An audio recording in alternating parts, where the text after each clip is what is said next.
No meio disso tudo, nós temos o caso do banqueiro responsável pelo maior escândalo financeiro da história do país. A nova proposta de delação de Daniel Vorcaro já foi entregue à Polícia Federal e à Procuradoria-Geral da República. Sempre lembrando que não quer dizer que os dois órgãos estão juntos na delação. São dois caminhos diferentes, tá? Uma é a tentativa via PF e outra é a tentativa via PGR. E aí? Vamos supor que um dos órgãos aceite. Beleza, PGR ou a PF dizem aceitamos. Caso seja aceito, a decisão final depende de uma pessoa que se chama André Mendonça, ministro do Supremo. Vamos aqui para as ruas? Vamos até Brasília. Pedro Moreira é quem chega com a gente. Ou seja, Pedro, o caminho é longo, a depender se as instituições disserem, aceitamos, beleza, que tem argumento, tem informação boa para a gente avançar. Tudo depende de André Mendonça? Bom dia. Oi, Elisa. Bom dia para você. Ótima quinta, ótimo feriado para quem está com a gente. A palavra final será sempre do relator, né? O relator do caso no Supremo é o ministro André Mendonça. Como noticiou a CNN, essa nova delação, essa nova proposta de delação premiada de Daniel Vorcaro foi entregue nessa segunda-feira e anexos, né, adendos a essa proposta foram entregues na terça-feira e, de acordo com o que apurou a CNN, essa nova delação traz relatos mais aprofundados sobre questões que Daniel Vorcaro já tinha mencionado e traz também personagens novos, nomes inclusive que podem fazer parte dos três poderes da República. Há indícios de nomes indicados por Vorcaro e pelos seus advogados de ministros do atual governo do presidente Lula, também de ministros do Supremo Tribunal Federal e congressistas, sobretudo congressistas da oposição. Essa delação vai passar pelo crivo da Procuradoria-Geral da República e da Polícia Federal, e só se essas duas entidades entenderem que há, sim, elementos suficientes para fechamento de um acordo de colaboração, é que essa proposta vai ser levada, esse esboço será levado ao ministro André Mendonça, a quem cabe a palavra final. O ministro vai precisar verificar, por exemplo, se a proposta tem potencial para colaborar com as investigações, aprofundar essas investigações e se há elementos previstos na lei que cuida da delação premiada. São eles a legalidade, a voluntariedade do denunciante e também a regularidade no esboço que vai ser apresentado pela PGR e para a Polícia Federal ao ministro André Mendonça. A gente lembra, Elisa, que desagradou demais os investigadores na primeira proposta de delação de Vorcaro o fato de ele não ter mencionado nomes que a Polícia Federal já tinha conhecimento de envolvimento a partir da perícia dos celulares de Vorcaro, a exemplo do caso do senador Ciro Nogueira, presidente nacional do Progressistas, que foi apontado pela investigação como tendo uma relação muito próxima de Vorcaro e de ter recebido vantagens indevidas do banqueiro para, em troca, atuar em favor dele, dos interesses dele, com seu mandato de senador. O senador Ciro Nogueira nega qualquer irregularidade.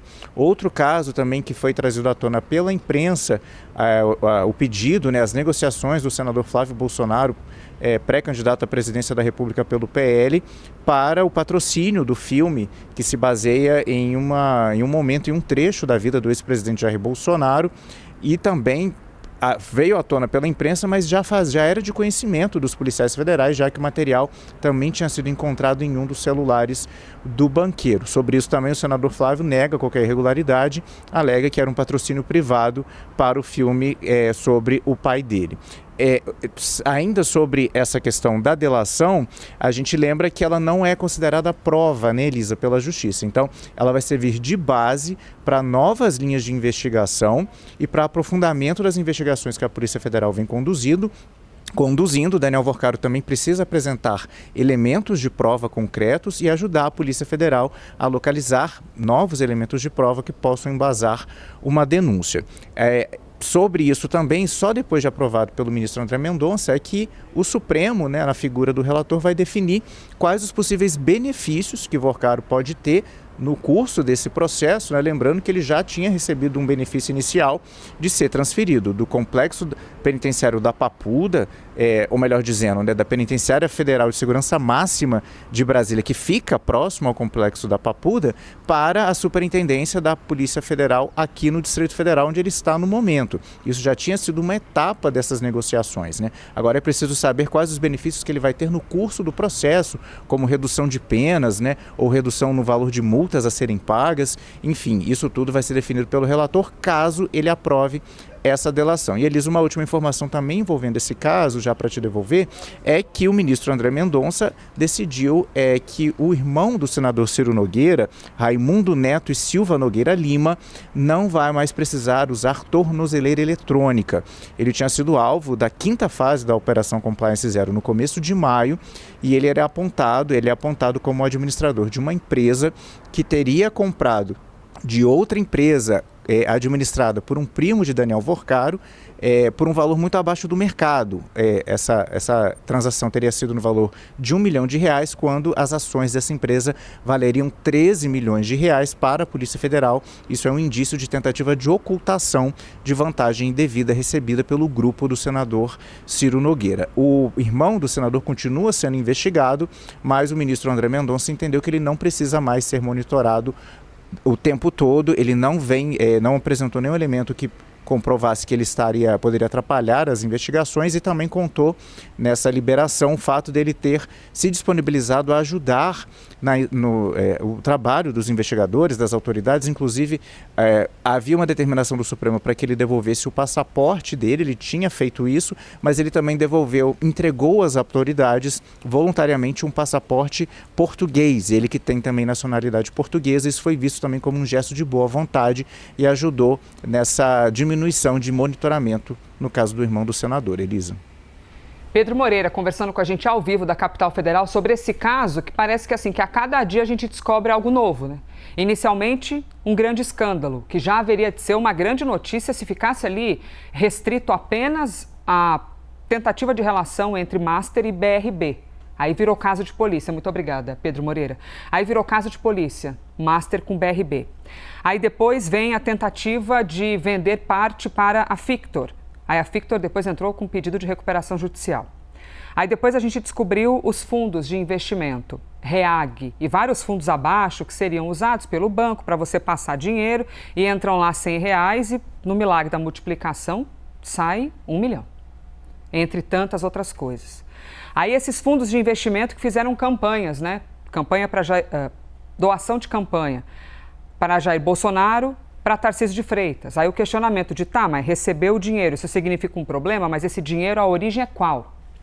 Aí você tem dentro desses fundos conexão com pastor e com não sei o que, com igreja. Aí a REAG é liquidada, deixa de existir a REAG, a gestora desses vários fundos. Depois avança para a INSS.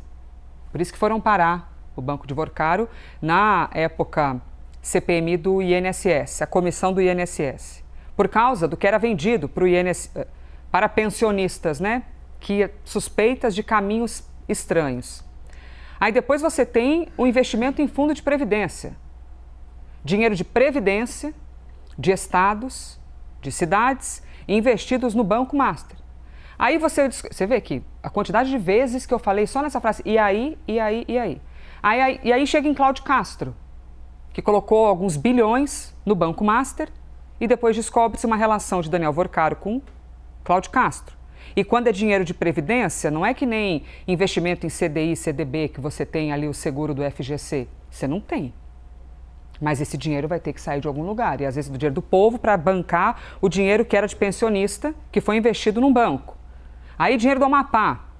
Aí dinheiro de várias outras cidades. Aí aparece Ciro Nogueira. Gente, o negócio vai assim. Porque Ciro Nogueira tentou, dentro do Congresso, aprovar um projeto que aumentava o limite do FGC. E outras cocitas más que aparecem ali. Suspeitas, né? Suspeitas. Nega veementemente. Suspeitas. Mas que receberia 200 mil, 300 mil por mês, por algum motivo que aí vão ter de responder, não sabemos como, com o Daniel Vorcaro.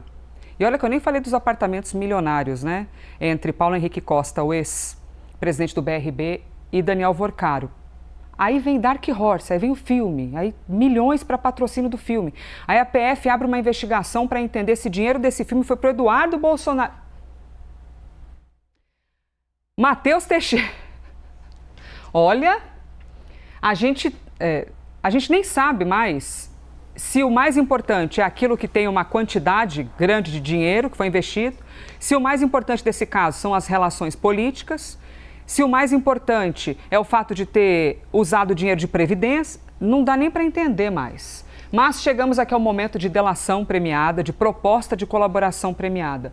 Quero te ouvir sobre isso, por favor. Se, de acordo com o que você está apurando, ouvindo, existem elementos, tem algo que vá fazer a PF ou a PGR dizerem sim, beleza, agora a gente pode avançar com a delação? Bem-vindo. Olá, Elisa. A todo mundo que nos assiste, sempre um prazer participar aqui do live. E é isso, gostei do resumo que tu fizeste agora, porque a extensão da teia de fraudes e de relações políticas de Daniel Vorcaro, de fato, é difícil de resumir, porque é muita coisa, é fundo de previdência, é filme, relação política, como a gente viu, por exemplo, com o senador Ciro Nogueira, que a Polícia Federal fez uma busca e apreensão contra ele, contra seus irmãos, que teria, portanto, pagado de alguma maneira propina ou beneficiado o senador, que em troca apresentou uma emenda no Senado Federal que beneficiaria o Banco Master. Ele nega, mas essa é a acusação da Polícia Federal. Portanto, se a gente começa a falar aqui de tudo que já aconteceu, a gente extrapola, inclusive, eu acho, o horário do Live CNN. Mas fato é que agora todos os olhos estão voltados para a delação premiada, a colaboração que Daniel Vorcaro fará, eventualmente, com o Poder Judiciário. Ele apresentou uma primeira proposta de delação premiada, a primeira proposta foi rejeitada pela Polícia Federal, ele acabou sendo transferido para uma cela comum na superintendência, mas a Procuradoria não encerrou as tratativas, não negou de prontidão e continuou a negociação. A Polícia Federal agora volta para a mesa de negociação, ele apresenta uma segunda versão da proposta de delação premiada, e a avaliação ali dos investigadores é que agora ele apresentou uma proposta mais robusta. Isso, inclusive, nosso analista ali, Jonas Maia, trouxe mais detalhes no site da CNN de que há uma avaliação que agora ele trouxe um pouco mais de prova, que ele conseguiu apresentar novos elementos para que faça, eventualmente, valer a pena para o Estado brasileiro conceder um alívio da pena que ele pode vir a sofrer ao final do processo. Fato é que inicialmente a Polícia Federal considerou que ele apresentou muito pouca coisa, tentou proteger e blindar aliados e que não valeria a pena, porque, como diz a Lei 12.850 de 2013, a delação é um meio de obtenção de prova, ou seja, a delação em si, o relato do delator, não é suficiente para condenar ninguém. O delator tem que relatar o que sabe e indicar o caminho do dinheiro, indicar o caminho do esquema para que os investigadores consigam ir atrás e, ao final, chegar às conclusões e ter provas robustas que possam, de fato, condenar as pessoas envolvidas em crimes sem cometer nenhuma injustiça. E essa é a expectativa agora. A Polícia Federal, a Procuradoria-Geral da República estão fazendo essa avaliação da nova proposta de delação, devem dar uma resposta, mas isso não será suficiente. Depois da resposta dos órgãos de investigação, ainda faltará o ministro André Mendonça, que é o relator da matéria.